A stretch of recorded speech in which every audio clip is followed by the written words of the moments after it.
নিজের প্রবৃত্তিকে আল্লাহর সামনে আত্মসমর্পণ করার নাম হচ্ছে ইসলাম। মন যাচাই তা করা যাবে না কেন? কারণ আমি কারাগারের জীবনে বসে আছি।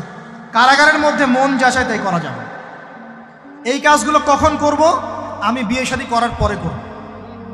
বিয়ে শাদী করবেন, আপনি স্ত্রীকে নিয়ে ঘোরেন, স্ত্রীকে নিয়ে আল্লাহর সৃষ্টি দেখেন, স্ত্রীকে নিয়ে আপনি বাইকে ঘোরেন, রিক্সায় ঘোরেন, চটপটি খান, ফুচকা খান, আইসক্রিম খান, কোনো সমস্যা নেই। এবার তো যুবকরা বলবো যে ভাই বিয়ে শাদী তো দেয় না, কি করব? আমি পরামর্শ দিচ্ছি বড় ভাই হিসেবে, প্রথমে হালাল রিজিকের সোর্স করতে হবে। রিজিকের সোর্স না করে বিয়ে করা যাবে না, আত্মসম্মান থাকবে না। তাও পুরুষ মানুষের আত্মসম্মান কখন চলে যায়? যখন হাত পাততে হয় তখন।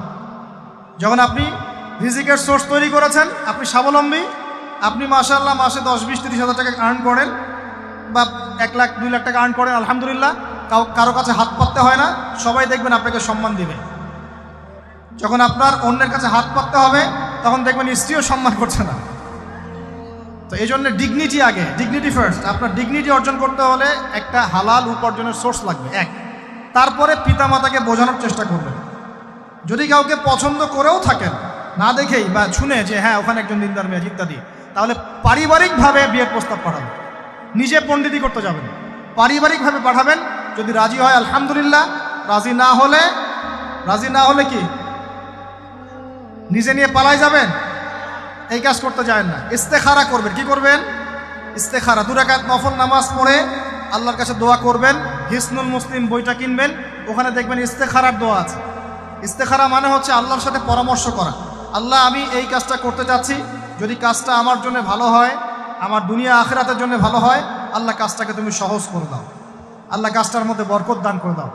আর যদি এই কাজটা দুনিয়া আখিরাতের জন্য খারাপ হয়, আল্লাহ তুমি কাজটাকে সরায় দাও, আমাকেও কাজটা থেকে সরায় দাও। এটা হচ্ছে ইস্তেখারা। এই দোয়া বেশি বেশি করলে ইনশাআল্লাহ আল্লাহর পক্ষ থেকেই ফয়সালা হবে। আর এই জায়গায় বেশি ব্যতিব্যস্ত হবেন না। অনেক সময় কিন্তু ফ্যান্টাসিতে ভুগি আমরা, অস্থির হয়ে যাই। অস্থির হলেই ডিসিশন নিতে ভুল হবে। অস্থির হলেই ডিসিশন নিতে ভুল হবে। স্থির থাকতে হবে। নিজেকে স্থির রাখার জন্য কি করবেন? বেশি বেশি নফল রোজা রাখবেন। বেশি বেশি কি করবেন? নফল রোজা রাখবেন।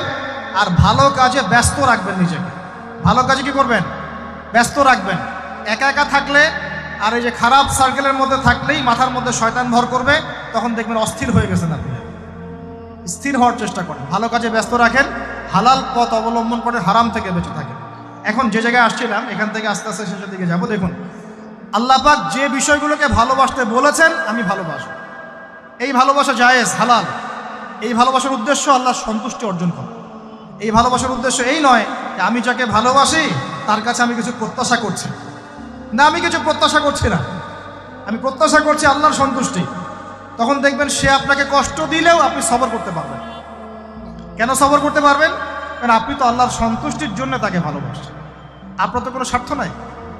এখন আপনি দেখবেন রিল্যাক্স থাকতে পারবেন, সম্পর্ক টিকেও থাকবে এবং আপনি ক্ষমা করতে পারবেন মানুষকে। যখন নিজের চাওয়াটাকে আপনি ইনফোর্স করতে চাইবেন, তখন কিন্তু আপনি এই সম্পর্ক নষ্ট করে ফেলতে পারেন, কারণ আপনি হক পাচ্ছেন না। সামনে আসেন। এবার আমরা কি ওয়াদা করতে পারি যুবক ভাইরা, ইনশাআল্লাহ তাআলা আমরা হারাম পথে যাব না, হালাল পথে থাকবো? পশ্চিমাদের এই মদতপুষ্ট এই সো কল্ড ভালোবাসা দিবসের এই স্রোতে আমরা গা ভাসাবো না। আমরা কি ওয়াদা করতে পারি? আমরা কি ওয়াদা করতে পারি যে ইনশাআল্লাহ আমরা হালালভাবে বিয়ে শাদী করবো, কোনো হারামে যাবো না ইনশাআল্লাহ? এই সমাজ থেকে জেনা বন্ধ করতে হবে, এই সমাজ থেকে ফ্রি মিক্সিং বন্ধ করতে হবে, এই সমাজ থেকে সমস্ত পতিতালয়কে বন্ধ করতে হবে। বন্ধ করে আমরা সামাজিক উদ্যোগ নিয়ে প্রয়োজনে আমাদের পলিটিক্যাল পাওয়ারকে কাজে লাগিয়ে সমস্ত পতিতালয়গুলো বন্ধ করে ওই মেয়েদের রিজিকের জন্যে আমরা বিকল্প ব্যবস্থা করবো ইনশাআল্লাহ। আমরা টাকা পয়সা একত্রিত করে তাদের জন্য কর্মসংস্থান করতে পারি না? এইগুলো কাজ করে নারীর অধিকার প্রতিষ্ঠা করা যায় না? নাকি রাস্তাঘাটে গাড়ির স্লোগান দিয়ে প্রতিষ্ঠা করা যাবে? সমস্ত যে নোংরা জায়গাগুলো আছে এগুলো বন্ধ করে ওই মেয়েরা কিন্তু কারো মা, ওরা দেখবেন কারো বোন, কারো স্ত্রী বা কারো সহধর্মিনী কিছু একটা হবেন। তারাও কিন্তু মানুষ, তারাও মানুষ, হয়তো অন্ধকার জগতে হারিয়ে গেছে, দালালের খপ্পরে পড়েছে বা পেটের দায়ে পড়ে কাজ করছে। যদি আমরা তাদের জন্য বিকল্প ব্যবস্থা করে দিতে পারি, আল্লাহ পাক আমাদেরকে তৌফিক দান করুন, তাদের জন্য কর্মসংস্থানের ব্যবস্থা করতে পারি, একটা মেয়েও এই হারাম পথে যাবে না ইনশাআল্লাহ। আমরা কি এভাবে নারীর অধিকার প্রতিষ্ঠা করতে পারি না?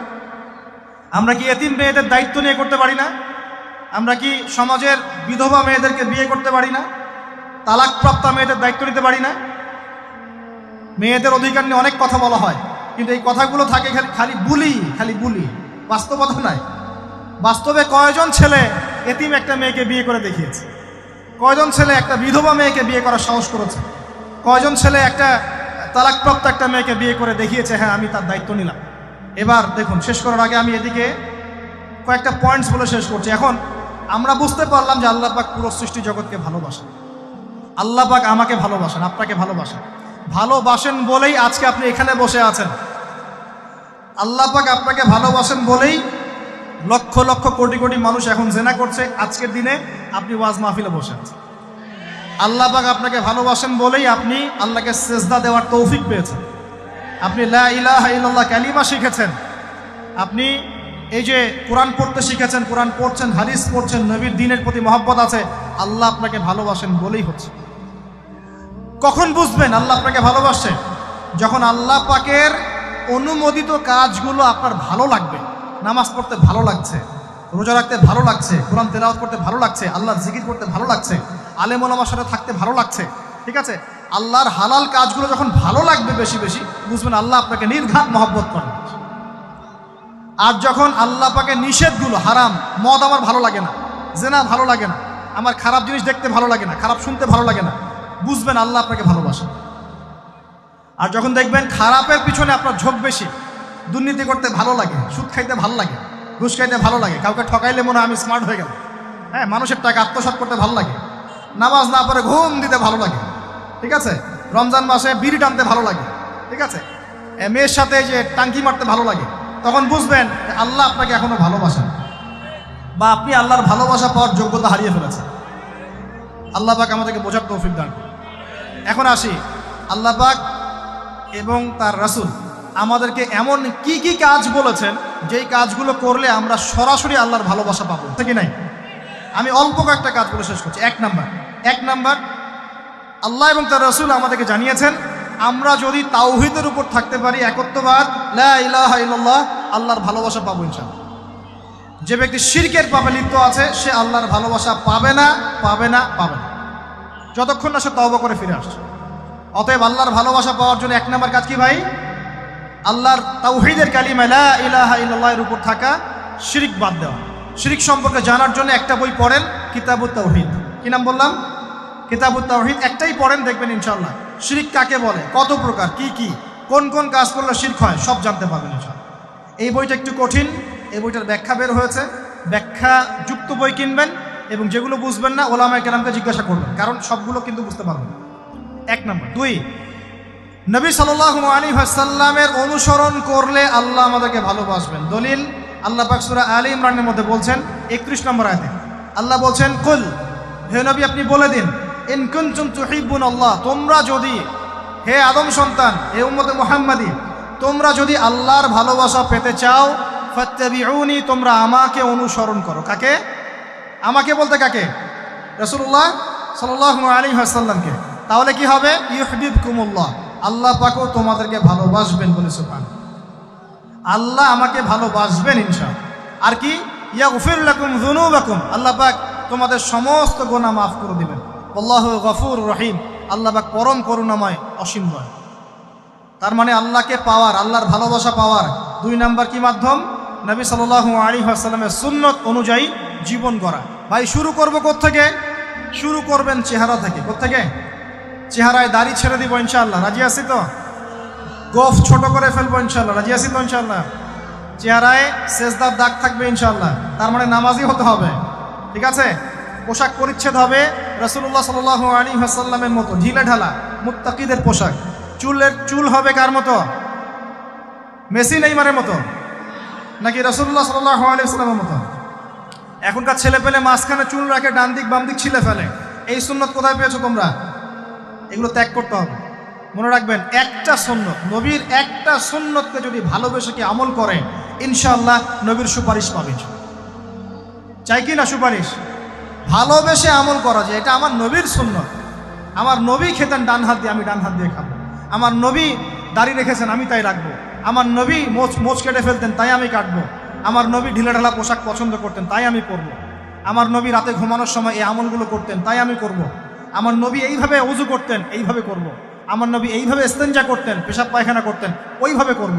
এই যে এখনকার ইংলিশ টয়লেট, এই ইংলিশ টয়লেটে বসে নবীর মতো ইস্তেঞ্জা করা যায় না। যাবে? ওলামায়ে কেরামকে জিজ্ঞাসা করেন, নবী সাল্লাল্লাহু আলাইহি ওয়াসাল্লাম বাম পায়ে ভর দিয়ে ইস্তেঞ্জা করতেন। কোন পায়ে? এখন বসেন ইংলিশের উপরে, বাম পায়ে কেমনে বসবেন? সম্ভব? ওই যে আমি বলি, এটা মজা করে বলি, কষ্ট থেকেও বলি, একদম বৈশ্বিক পলিটিক্যাল সিস্টেম থেকে শুরু করে বাথরুমের টয়লেট পর্যন্ত সব কিছুই চলছে পশ্চিমা আদর্শে। সব কিছু, এভরিথিং এভরিথিং, একদম বাথরুমের কমোড পর্যন্ত। এখন তো কমোডও উঠাই দিছে, এখন সামনে একটা বালতি রেখে দেয় গামলার মতো, এখানেই পেশাব করতে হয়। দেখেন নাই মনে হয় আপনারা, দেখবেন অচিরে এগুলো আসতেছে সামনে, দাঁড়ায় দাঁড়ায়, বসার কোনো সুযোগ নেই। আর সবগুলো মাপ সমান। কারো হাইট যদি 6 ফুট, কারো 5 ফুট হয়, তখন কি হবে? অ্যাডজাস্ট করতে হবে ধরে ধরে, তখন নাকি? যুবকরা বুঝতে পারছে, তখন কাউকে লম্বা হতে হবে, কাউকে খাটো হতে হবে, মাপ তো সমান। আর সবার মাপ যদি সমান না হয়, এখন কি হবে? আল্লাহ পাক বোঝার তৌফিক দান। এগুলো শয়তানি না বলেন? শয়তানি না বলেন? বসে ইস্তেঞ্জা করতে হয় না? বসে ইস্তেঞ্জা না, এই পেশাবের ছিটা ফোটার কারণে কবরে আযাব হয় না? আপনারা হাদিসে জানেন না? নবীজি একটা কবরের পাশ দিয়ে যাচ্ছেন, তিনি থেমে গেলেন, থেমে গিয়ে বলছেন, এই কবর দুটোতে আযাব হচ্ছে। কি হচ্ছে? কবরের আযাব। তিনি জানলেন কেমন করে? আল্লাহ পাক তাকে জানিয়েছেন, আল্লাহ পাক তাকে খবর দিয়েছেন, এই কবর দুটো কি হচ্ছে? আযাব। নবীজি বলছেন, এই কবর দুটোতে বড় কোনো পাপের কারণে আযাব হচ্ছে না।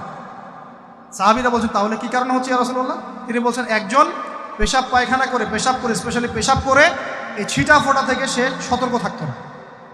পেশাব করে, ওই যে বলেন আমাদের ছেলেরা, প্যান্ট খারাপ ভাই, নামাজে যেতে পারবো না, নামাজে ডাকলে বলে ভাই প্যান্ট নষ্ট। তোমরা ভালো করে হাদিসটা শোনো, এই ব্যক্তি বড় কোনো পাপ করে নাই, সে পেশাব করার পরে পবিত্র হতো না, মানে এর ছিটা ফোটা থেকে সাবধান থাকতো না, এই কারণে কবরে আযাব দেওয়া হচ্ছে, বলেন নাউযুবিল্লাহ।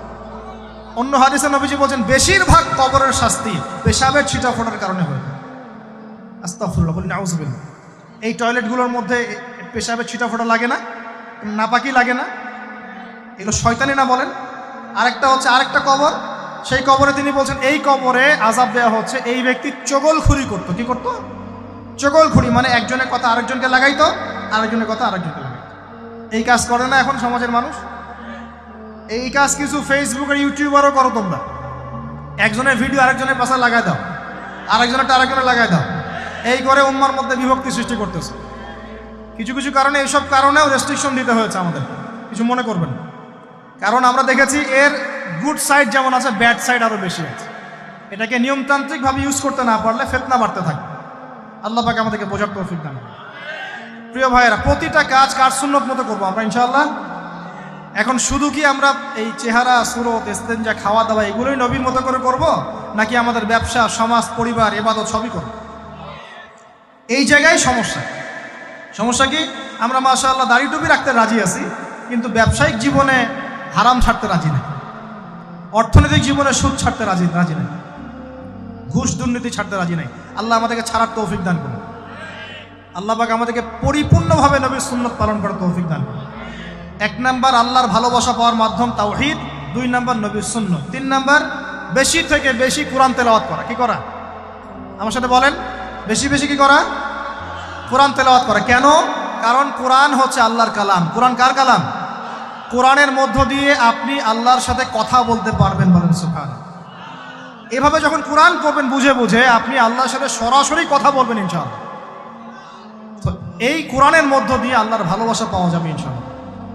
সর্বশ্রেষ্ঠ নফল আমলের মধ্যে একটা হচ্ছে কি? আল কোরআন তেলাওয়াত করা। আল্লাহ পাক আমাদেরকে তেলাওয়াত করার তৌফিক দান করুন। 3টা বললাম। 4 নাম্বার, বেশি থেকে বেশি আল্লাহর জিকির করা। কি করা ভাই? চলতে ফিরতে, উঠতে বসতে অলওয়েজ সুবহানাল্লাহ, আলহামদুলিল্লাহ, লা ইলাহা ইল্লাল্লাহ, আল্লাহু আকবার, লা হাওলা ওয়ালা কুওয়াতা ইল্লা বিল্লাহ, এগুলো চলতে থাকবে। ঠিক আছে ইনশাআল্লাহ?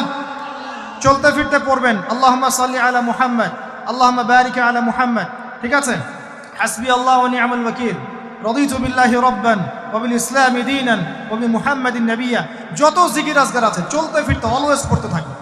লা ইলাহা ইল্লাল্লাহ ওয়াহদাহু লা শারীকা লাহু, লাহুল মুলক ওয়া লাহুল হামদ ওয়া হুয়া আলা কুল্লি শাইইন কাদির।